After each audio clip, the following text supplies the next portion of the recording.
The day I married Sarah was the happiest day of my life. She was everything I had ever dreamed of. Beautiful, intelligent, kind.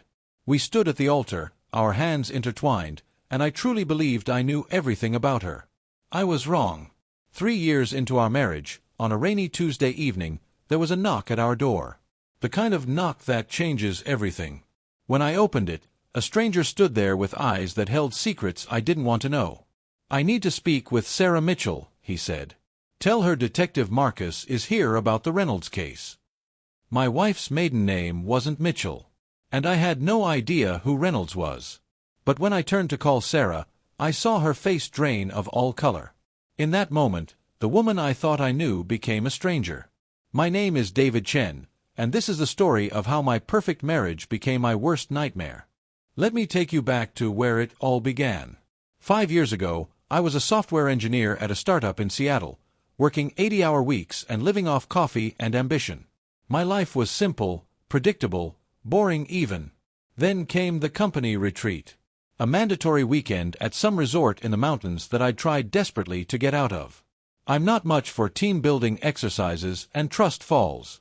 But my boss insisted, so there I was, Friday evening, sitting alone at the bar, avoiding the mandatory mixer. "You look like you'd rather be anywhere else," a voice said beside me. I turned, and there she was. Sarah. With dark curly hair that fell past her shoulders, hazel eyes that seemed to see right through me, and a smile that made my chest tighten. She was the new marketing director I'd heard about but never actually met. "That obvious," I managed to say. "Only to someone who feels exactly the same way," she laughed. "I'm Sarah. And if you're interested, I know a hiking trail that starts just behind the resort. Much better than charades with the accounting department." That hike changed everything. We walked for hours, talking about everything and nothing. She told me about growing up in a small town in Oregon, how she'd lost her parents in a car accident when she was 22, how she'd moved to Seattle to start fresh. I told her about my immigrant parents' dreams for me, the pressure to succeed, the loneliness of achieving everything they wanted but feeling empty. By the time we got back to the resort, the moon was high, and I was completely, utterly smitten. She was smart, funny, vulnerable. She seemed to understand me in a way no one ever had. We started dating the Monday after we got back. Sarah was unlike anyone I'd ever been with. She was spontaneous where I was cautious, creative where I was logical. She balanced me. 6 months in, we moved in together. She had this small studio apartment filled with plants and books and art supplies. She painted in her free time, these abstract pieces that were beautiful and haunting. One of them still hangs in our bedroom. At least, it did before everything fell apart. I should have noticed the gaps in her story. She rarely talked about her past, beyond the basics. No childhood friends she kept in touch with. No old photos. When I asked about her family, she'd get this distant look and change the subject. But I told myself it was grief. She'd lost her parents. Of course, she didn't want to dwell on the past. A year and a half after we met, I proposed. We were at the same mountain resort where we'd first connected, on the exact same hiking trail. When she said yes, tears streaming down her face, I felt like the luckiest man alive. Our wedding was small, intimate. Just my family, a few close friends from work, and Sarah's colleague Jen, who she said was like a sister to her. I remember thinking it was sad that Sarah had no one from her past there. No aunt or cousin or childhood friend. "Everyone I need is right here," she'd said when I brought it up, kissing me softly. "You're my family now." At the time, I thought it was romantic. Now I realize it should have been a red flag. The first 3 years of our marriage were blissful. We bought a house in the suburbs, adopted a golden retriever named Buddy, talked about starting a family. Sarah had left the tech company to start her own marketing consultancy from home. She was thriving. We were thriving. Every morning, I'd wake up next to her and think, how did I get so lucky? That Tuesday evening, the rain was coming down in sheets. I'd gotten home early from work, surprising Sarah with takeout from her favorite Thai place. We were supposed to have a quiet night in, maybe watch a movie. Then came the knock. Detective Marcus was a tall man, maybe 50, with gray hair and eyes that had seen too much. He wore a rumpled suit and carried a worn leather briefcase that looked like it had been through hell and back. "I need to speak with Sarah Mitchell," he said again, more firmly this time. "There's no one here by that name," I said, confused. My wife's maiden name was Thompson. The detective's expression didn't change. "Is your wife Sarah Chen?" "Formerly Sarah Thompson." "Yes, but—" "Then I need to speak with her. It's about the Reynolds case. The statute of limitations is about to expire, and there are some questions we need answered." That's when I turned and saw Sarah standing in the hallway, frozen. Her face had gone completely white, and she was gripping the doorframe like she might collapse. "Sarah," I said, "do you know this man?" She looked at me with eyes full of something I'd never seen before. Terror, guilt, resignation. "David," she whispered, "I need to talk to him alone." I stood there, rain-soaked and confused, as my wife invited a complete stranger into our home and led him to her office. The door closed, and for 45 minutes, I heard nothing but muffled voices. My mind raced. Who was Reynolds? What case? Why had she lied about her name? Was anything she'd told me true? When the detective finally left, he gave me a long, pitying look. "Your wife is a good woman, Mr. Chen," he said quietly. "But she's been running from something for a very long time. Maybe it's time she stopped." I found Sarah in the living room, sitting on the couch, her head in her hands. Buddy was beside her, whining softly, sensing something was wrong. "Sarah," I said, my voice shaking, "what the hell is going on?" She looked up at me with red, swollen eyes. "My real name is Sarah Mitchell," she said softly. "I changed it 10 years ago. And David, I have to tell you something. Something I should have told you the day we met." What Sarah told me that night shattered everything I thought I knew about her. About us. 10 years ago, when she was 23, Sarah was living in Portland with her boyfriend, Marcus Reynolds. He was charming, successful, and controlling. What started as a loving relationship slowly became a nightmare. "He isolated me from everyone," Sarah explained, her voice barely above a whisper. "My friends, my family. By the time I realized what was happening, I had no one left. Just him." The abuse started small. Criticisms disguised as concern. Monitoring her phone, her emails. Then came the physical violence. A shove during an argument. A slap that he immediately apologized for, swearing it would never happen again. But it did happen again. And again. And again. "I tried to leave," Sarah said, tears streaming down her face. 3 times. Each time, he found me. The last time, David, he almost killed me. I ended up in the hospital with a broken rib, a concussion, and bruises everywhere. I felt sick. The woman I loved had suffered so much, and I'd never known. "What happened?" I asked quietly. Sarah took a shaky breath. "A social worker at the hospital helped me. She got me in touch with a women's shelter, helped me get a restraining order, helped me disappear.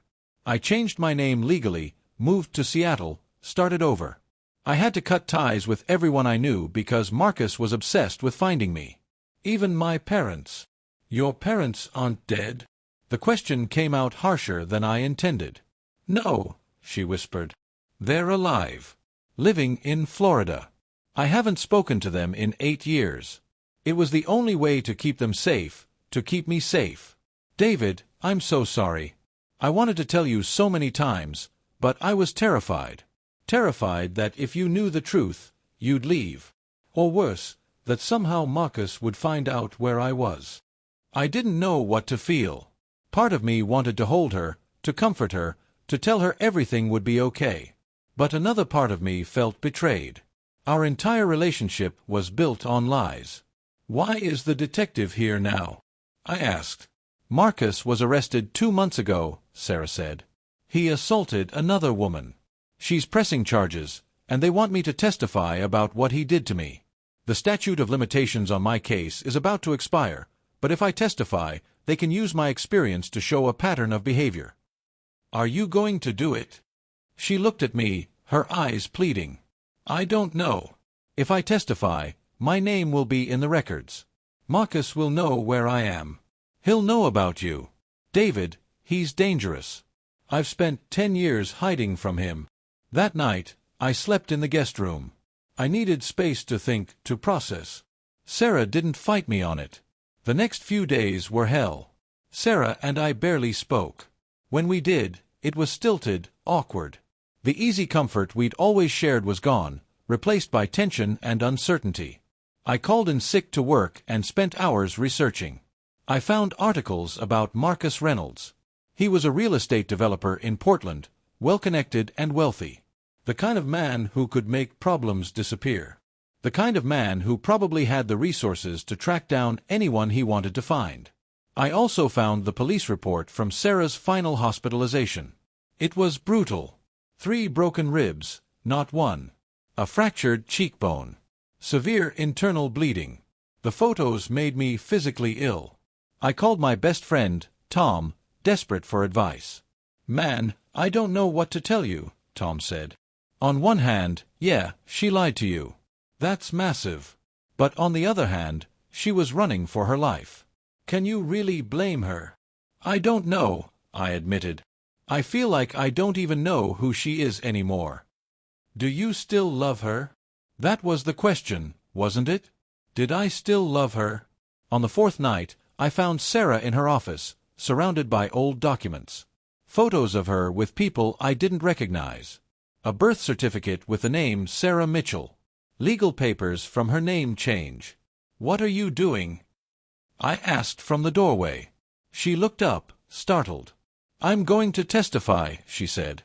"That woman Marcus hurt. She's 24. The same age I was when I finally got away from him. If I don't help her, he might get away with it again. I can't live with that." "And what about us?"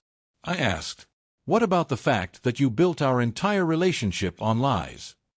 Sarah stood up, her eyes flashing with something I'd never seen before. Anger. "Yes, I lied," she said, her voice rising. "I lied about my name. I lied about my parents. I lied about my past.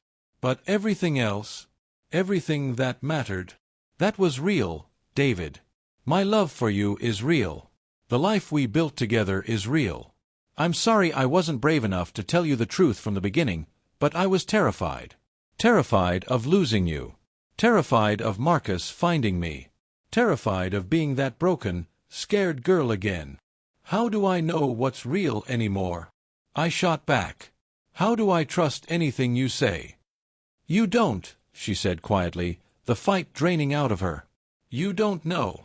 You have to decide if you believe me. If you believe in us. Because, David, I can't keep living like this. Always looking over my shoulder, always afraid. I'm going to testify, and when I do, everything is going to come out. Marcus will know where I am. Our life here might not be safe anymore." "What are you saying?" "I'm saying you need to decide if you're in or out.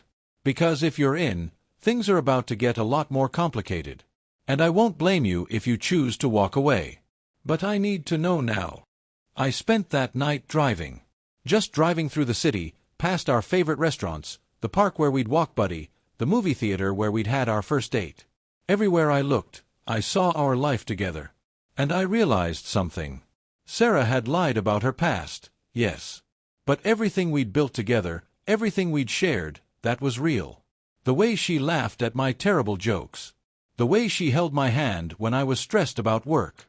The way she knew exactly what I needed, sometimes before I did.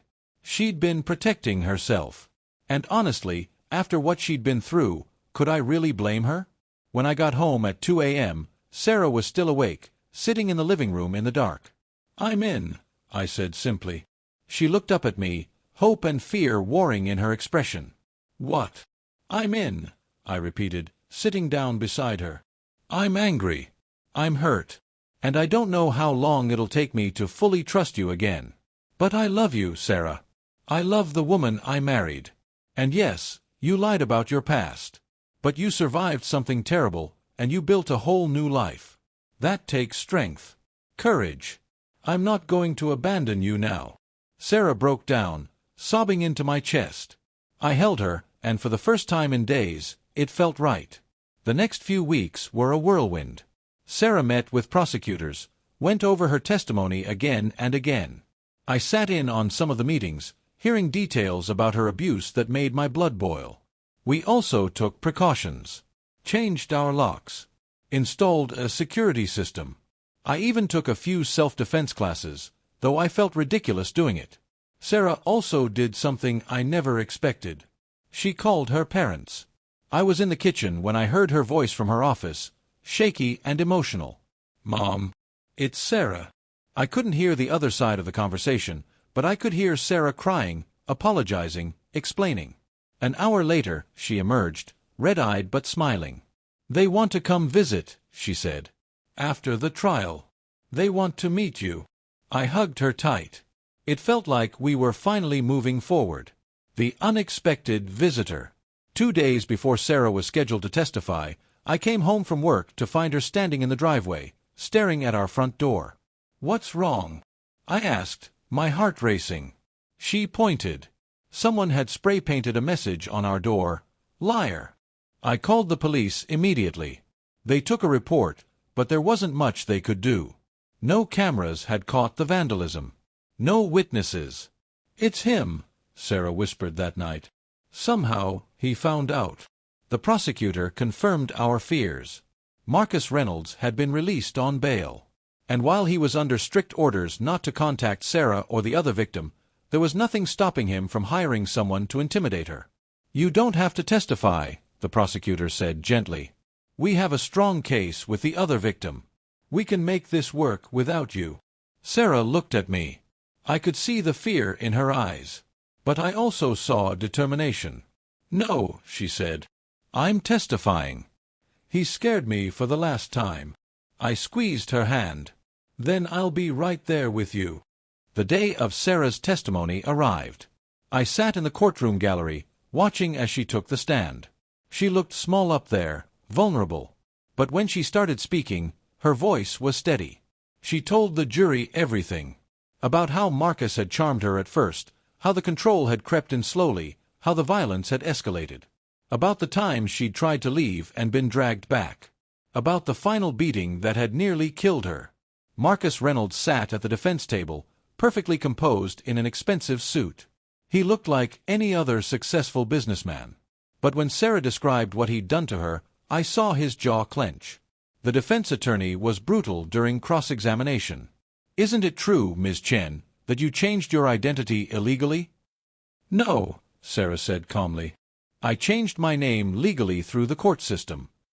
"And isn't it true that you cut off all contact with your family for years, making them believe you were dead?" "I did what I had to do to survive," Sarah replied, her voice shaking slightly. "Your client nearly killed me. I was terrified he would find me and finish the job." "So you admit you've been living a lie for 10 years?" "No," Sarah said, and she looked directly at me. "I've been living my life. The life I deserved to have before Marcus Reynolds took it from me." The prosecutor rested, and we waited for the verdict. 3 days later, the jury returned. Guilty on all counts. Marcus Reynolds was sentenced to 15 years in prison. When the judge read the sentence, Sarah collapsed into my arms, sobbing with relief. It was finally over. Outside the courthouse, the other victim, a young woman named Jessica, approached us. "Thank you," she said to Sarah. "If you hadn't testified, he might have gotten away with it. You saved my life." Sarah smiled through her tears. "We saved each other. That was 6 months ago. Life hasn't been perfect since then. Sarah still has nightmares sometimes.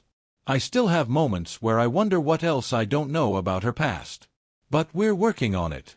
We're in couples therapy, learning how to rebuild trust." Sarah's reconnected with her parents, and they visited last month. Watching Sarah with her mom, seeing the joy and relief on both their faces, made me realize how much she'd sacrificed to survive. We've also started volunteering at the women's shelter that helped Sarah all those years ago. She wants to help other women the way she was helped. And honestly, seeing the strength it takes for these women to leave abusive situations has given me a new perspective on what Sarah went through. Last week, we were sitting on the porch, watching the sunset. Buddy was at our feet, and Sarah was leaning against me. "Do you regret it?" she asked quietly. "Staying with me?"